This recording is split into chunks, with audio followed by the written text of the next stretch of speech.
Hello, welcome back to Tea with the Twins. I'm Eric. And I'm Joseph. And today we're going to make some green tea for you in the Gung Fu style of tea making. This, for those of you who have never watched the show before, this is a Chinese style of tea brewing called Gongfu Cha, which is Kung Fu of tea.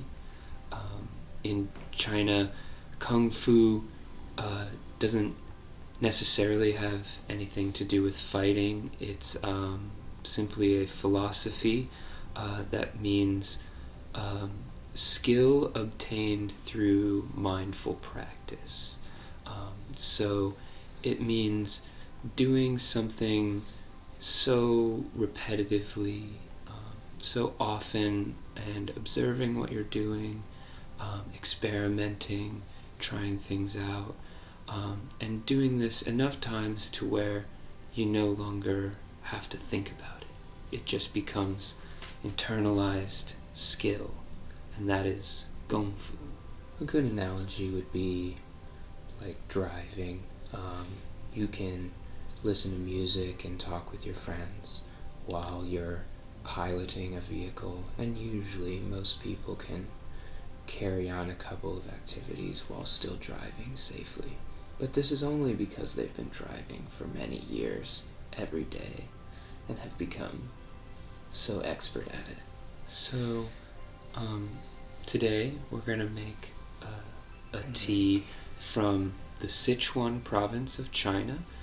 This tea is called Bian Mao Jian, and this is a very special tea. It's a feral green tea, which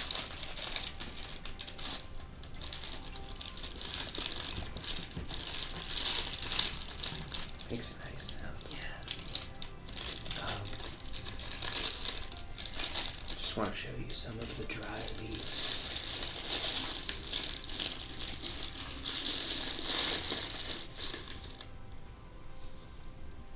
Alright, I don't know if y'all can see this very clearly, but here's some of the dry feral green tea leaves. Some green teas will be nice and thin and twiggy like so. Some green tea leaves are a little bit smaller than this. These are bigger and less rolled up or folded than most dry green tea leaves I've seen. There's another type of common Chinese green tea called Chun, which means blue-green snail curls, and those would be much smaller and rounder and more curled than these particular green tea leaves. But while Joe's warming up the cups and all of our vessels, I can tell you a little bit more about this tea. So, I said that this tea is a feral tea, and what that means is that the trees that this tea was picked from came from trees that were grown in an orchard, but those orchard trees, their seeds dropped and planted somewhere else were carried by the elements to another part of the forest and grew kind of in the wild. And so in the case of this tea, our tea master who picks this tea found all of these wonderful green tea trees in his backyard, in the forest in his backyard. And only he knows where these trees are. And so every so often when the leaves are ready, he will go and find these trees and pick them and get us all this lovely green tea. Now, because these leaves are nice and big and twiggy and dry, we're going to use a pretty decent amount of tea. Remember that with most teas, the goal when selecting how much dry tea to put in, the thing to think about is that you want to try and imagine what the green tea or the tea leaves will look like once the water has been added and once the leaves have unfurled. And then what you want most ideally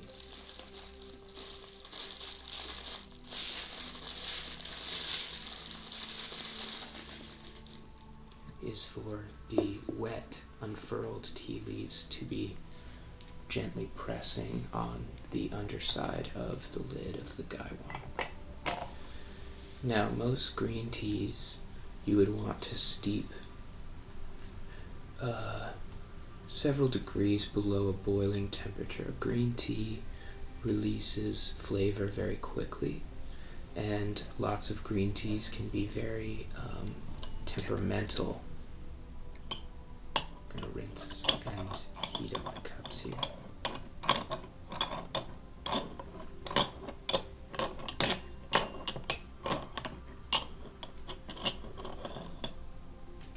This used to be a lot more difficult for me. I don't know if some of y'all remember from the earlier videos. I feel like I was a little bit more clumsy when it came to washing these cups and using these tongs.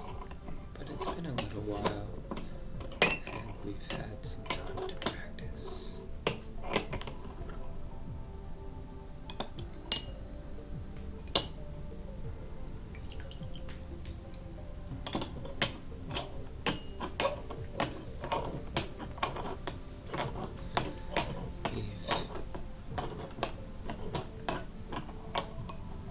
We've also had sufficient time to break both of our gong dao bays at home. Sufficient time. And so that's why we're using this one today, which I like this gong dao bay. I think it's got a really nice design. I like the double circles for the handle, and I like that it has a little chip here. Because I think it's fairly wabi-sabi, which means that it's got character from being worn or used or cracked or chipped or broken in some way. If you look really closely, I don't know if you can see this, but inside this gong dao bay are all of these little cracks that have come from the hot water. And that's part of what's called yanging your vessels, which means to wear them in, make them yours with adding character.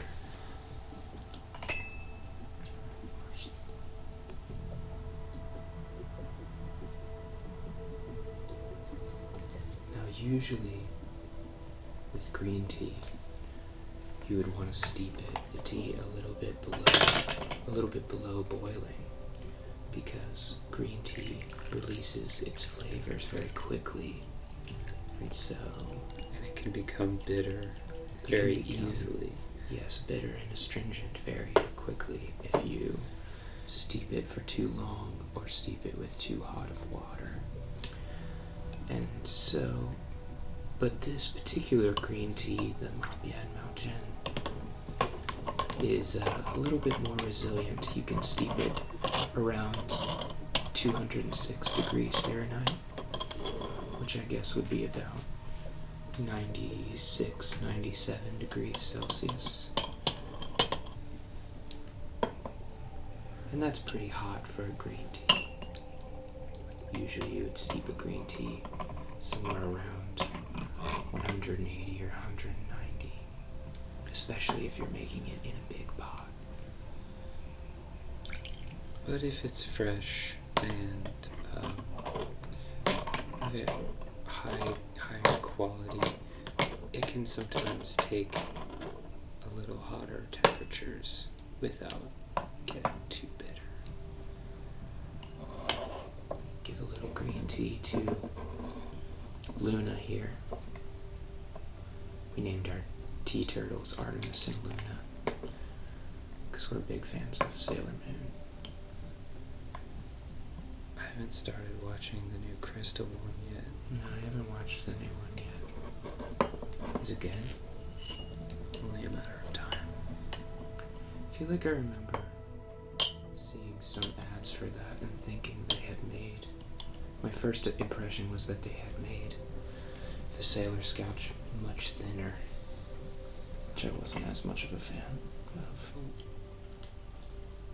This is a green tea that we're making, and for those of you who are curious about the different colors of tea, which is the general way that we separate different types of tea is by color, and mostly this has to do with oxidation is how we separate it. Mostly.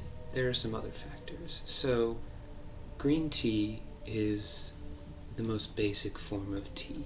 It is, so when tea is picked from trees, what we're picking is new growth, new flowers and leaves, the new buds and leaves, and often what it'll look like is a little piece of 2 little leaves and a bud, and that's what our tea pickers are looking for, is 2 little leaves and a bud. Now, if they pick all 3 of these and throw them into the basket, that's green tea. If they only pick the buds and take out all of the leaves, that's white tea. Well, they would pick the tea leaves and Sure, probably separate out the buds. Sure. From there, moving up the color spectrum, moving into darker teas, this is a process of oxidation.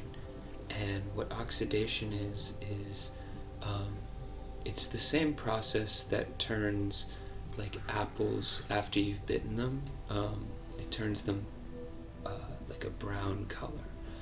So that's oxygen interacting with breakdown enzymes within the plant. And these enzymes can be killed off by roasting the tea lightly over charcoal. This is called killing the greens. And so with green tea, this is done right away so that we maintain maximum freshness of the tea. Moving up from there, we get oolong tea, which is when you get to about 20% oxidation. That starts into oolong tea, and oolong tea is a very large subsection of tea. It ranges from about 20% to about 80% oxidation.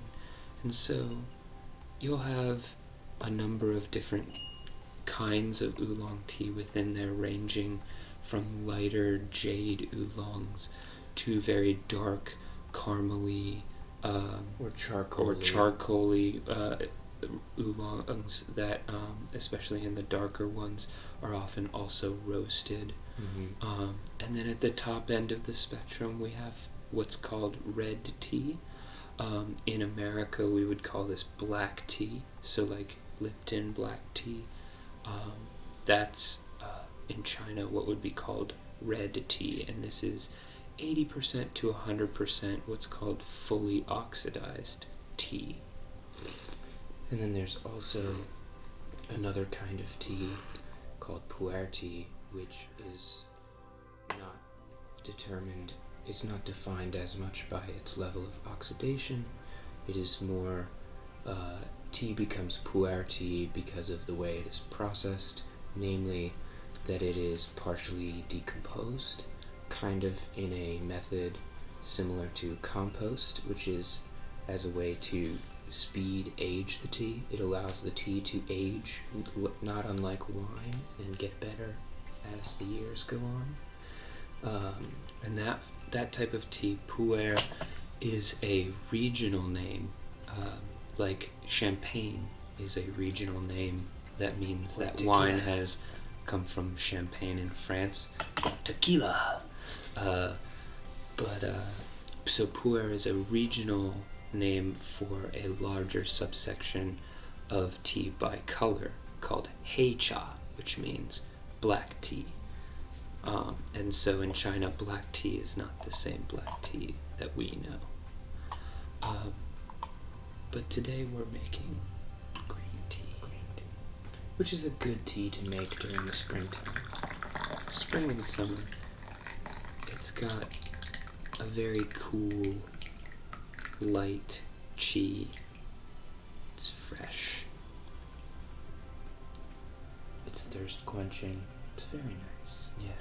And this one has a particularly nice, grassy, fruity kind of full-bodied mouthfeel. I like to believe that's because it comes from feral trees, which have the ability to grow much bigger and stronger than more domesticated tea trees. A lot of the time, tea farmers who grow tea specifically to pick will keep their tea trees very short and stunted so that it's not difficult for their pickers to reach the highest branches of the tea tree.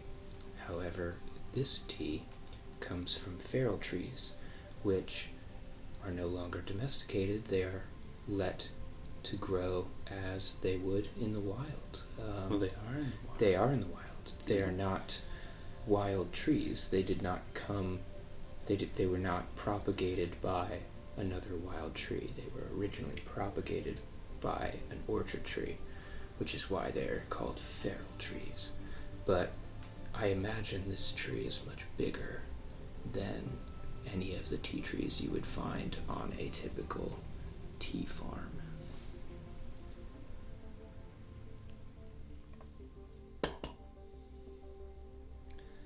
So, when sipping the tea, a great way to get the most flavor and fragrance out of your tea is to slurp as you sip, and this will allow some oxygen to get up into your soft palate and allow you to kind of smell it as you're tasting it.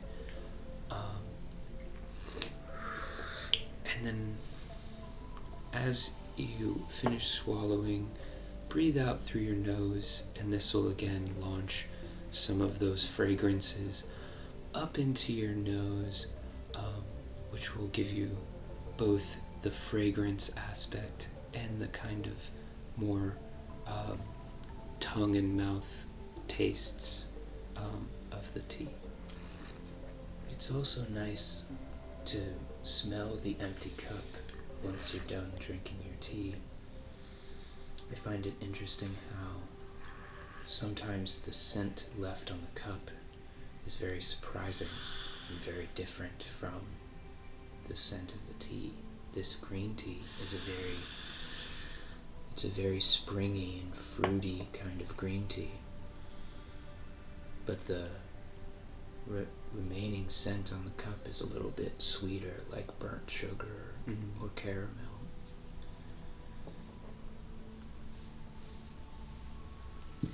And Gongfu Cha, one of the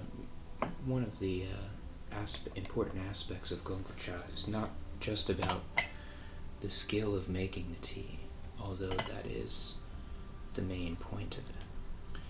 It's also about the mindful appreciation of your tea, especially when serving or being served the tea in a public setting, it's highly encouraged to be present of mind and to enjoy all the aspects of the tea, not just the flavor and the fragrance, but the color and the look of the leaves.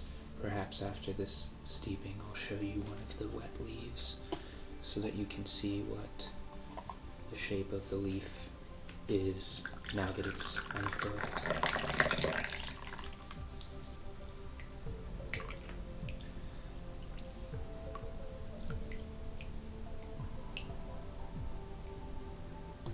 So I'm going to set one of our leaves down in front here so that we can take a look at it. It's not too terribly large. If we ever do a jade oolong, the leaves of those ones are quite a bit bigger than green tea leaves. The ones that we have, at least. At least the ones we have.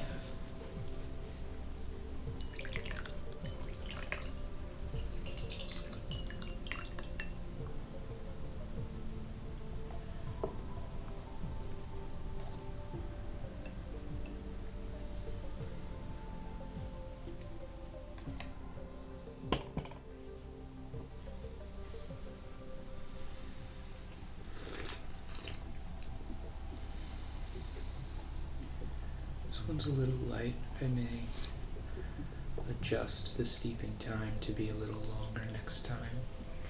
You can always make tweaks along the way.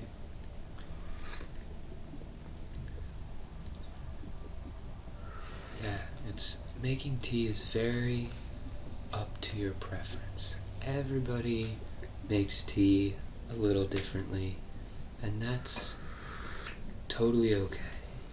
That's part of the tea making experience, is that everybody makes tea their own way, and that really does come out in each person's steeping of tea. When friends come over to my house, good friends, I will often have them make tea at my house for the people who are there, so that we can taste different people's versions of the same teas. I'm always very curious as to what other people's teas taste like.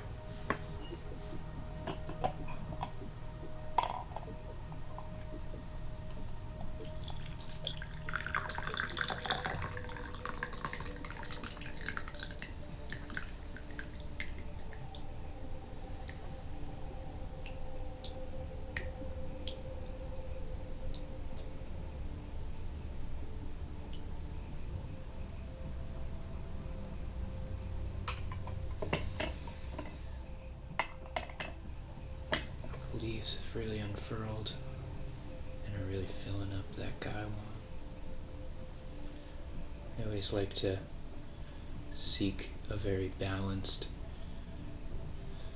inner gaiwan. You never want your tea leaves to be all pressed up against one side of the gaiwan after you strain it. You want your tea leaves to sit comfortably in balance with each other. And you can do that just by kind of shaking back the leaves after you're done pouring into the Gong Dao. Yeah, I make a little circular motion with the gaiwan to kind of toss the leaves back away from the wall. And usually they end up sitting pretty centered inside the gaiwan. It's not a problem necessarily if you forget to do that, but it's one way to just be mindful of what you're doing.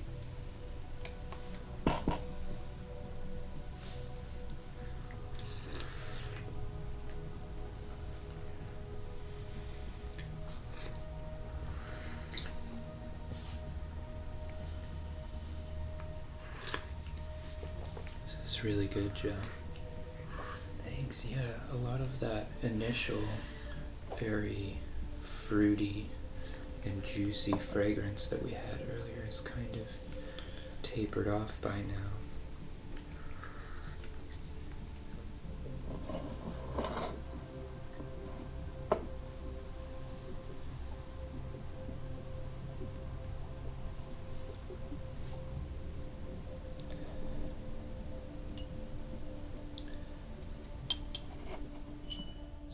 The other cool things about this tea is that it comes from a province in China that is not as typically known for growing tea as some of the other provinces.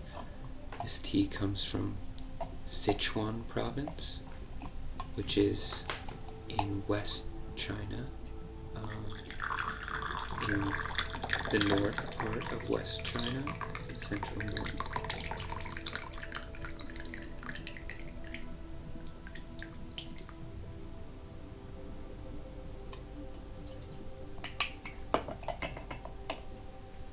Yes, and Sichuan is not typically known for making tea. Some of the more famous provinces for tea are like Fujian, which is Fujian is in central east coast of China. And they're known for the Wuyi oolongs and the Jinshan Xiaozhong, which is our pine smoked black tea, or red tea, I should say. Anxi, which is in Guang. Anxi is its own region, right? It's a city. It's a city. It's a city it's the province between Guangdong and Yunnan. It's in central southern China. Guangxi, I think, or something like that. Yeah, Anxi is in Guangxi. And Guangxi is known for their jade oolongs. Yunnan is known for pu'er, but in Yunnan they really only drink the sheng pu'er. They make a lot of shu pu'er in Yunnan, but they mostly ship it over to Canton because the Cantonese like their dark cooked pu'ers much more so than the pu'er farmers in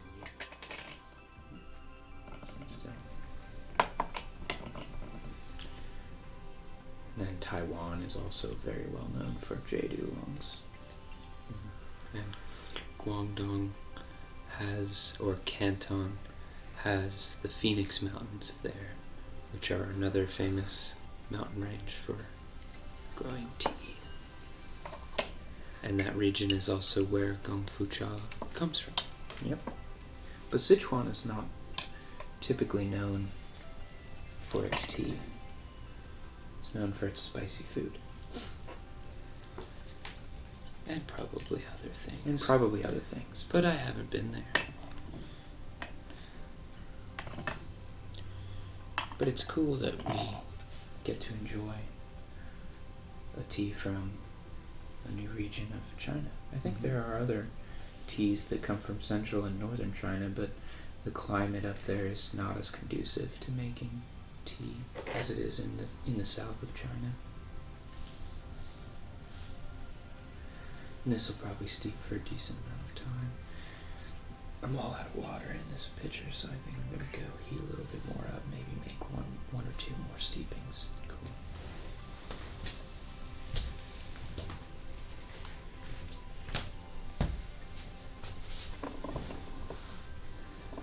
This guy's probably just about done.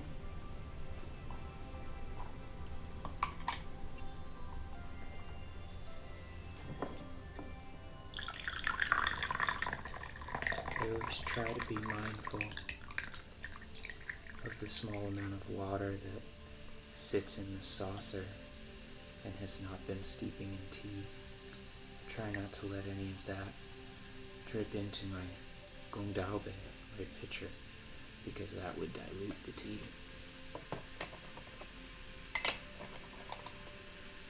It took me several years before I noticed I was doing that.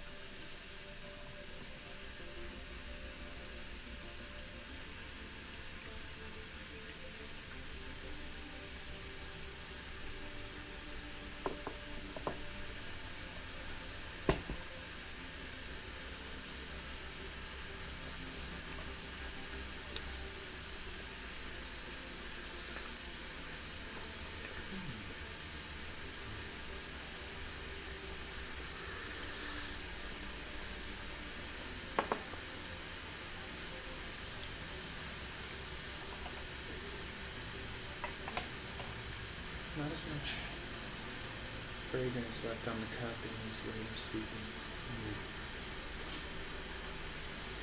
A little bit. Still a little bit of burnt sugar.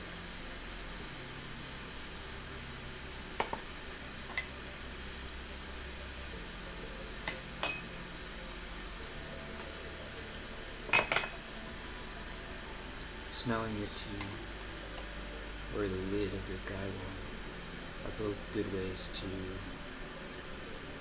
take note of how much flavor is left in your tea. I'd say from the smell of the lid here, we've maybe got 1, maybe 2 more steepings. This green tea doesn't go for quite as many steepings as some of our other darker teas. And this is something that you'll just learn from making your tea. Trial and error. Just keep making it, see how long it goes. Maybe make it until it just tastes like water, and then scale it back. Oftentimes, we won't exhaust a tea all the way out that far. Normally just until it gets below a threshold where it starts to taste more like tea-flavored water and not tea. Then we'll pick a new tea and make another one. Yeah. You can take this time to look at some of the leaves a little bit more. Let me see if I can find one that has multiple leaves on it. Here we go. Yeah, there we go. I like this one. That looks good. Has a couple of leaves on it. Oh, there's another one sitting on top of it. There we go. Yeah, we got a nice little stem there. We've got two little leaves. It's a nice shape, I think. I don't know how well y'all can see. It's a nice shape of this leaf. Kind of thin and short. And in case y'all were wondering, it's totally okay to just eat these leaves. Oh yeah, you can totally eat the If you find when doing Gongfu Cha that you end up with some little leaf bits in your cup, that's okay. If those make you squeamish, maybe use a strainer and you can just strain those leaves out. Some Gongfu sets come with a strainer, but that you would set on your Gong Dao base so that as you strain into the pitcher, it goes through a mesh strainer to take all the leaves out. But ultimately, it's nothing to be afraid of. These are perfectly edible leaves, and in fact, I find green tea leaves really pleasant to chew on, especially after they've been through a number of good steepings. Get our water. It just sounds like it's just about ready.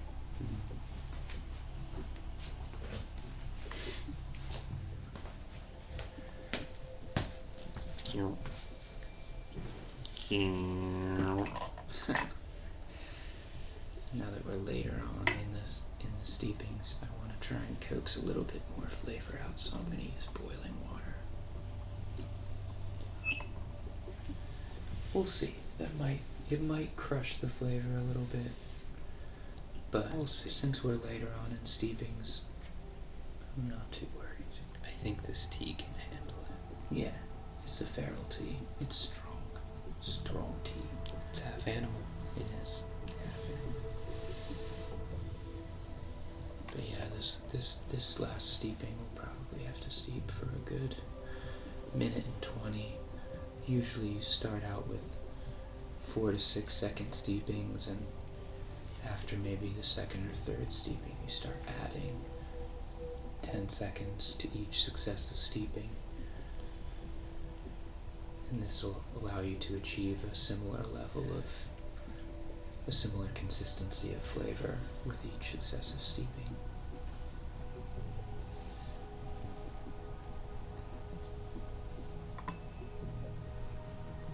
Let some of that heat rise off so that it's not totally boiling and overwhelming the tea.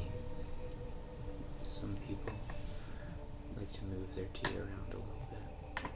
I generally don't like to bother it unless I feel as though the leaves are sitting in a way that seems out of balance. As long as the tea leaves are balanced inside the water in the gaimon, I like to leave them be most of the time. But I like the way the steam looks right now, so I may just leave the lid off for the rest of this steeping, maybe another 20 seconds. I like to look at the steam. Sometimes it's just particles of very fast moving water. Yeah. And it looks very nice in this white light that we have set up here.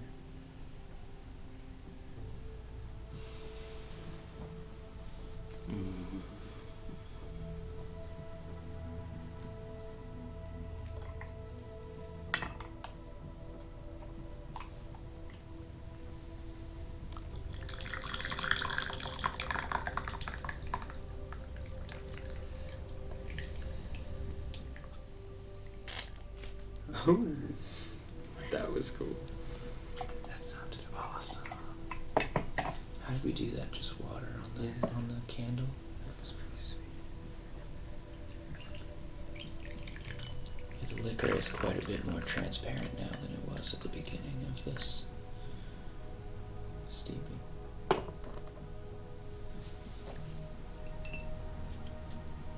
This will probably be our final steeping for tonight's tasting. Yeah. So this has been Tea with the Twins on Dreaming ASMR. We want to thank you guys for watching, as always, and give you guys a reminder to subscribe to the channel, like the video if you enjoyed this tea session. Feel free to leave a comment below if you have any thoughts or questions on Gongfu Cha. We're also both on Twitter, and our handles will be in the description below. So feel free to contact us there as well if you have any thoughts or questions about the show.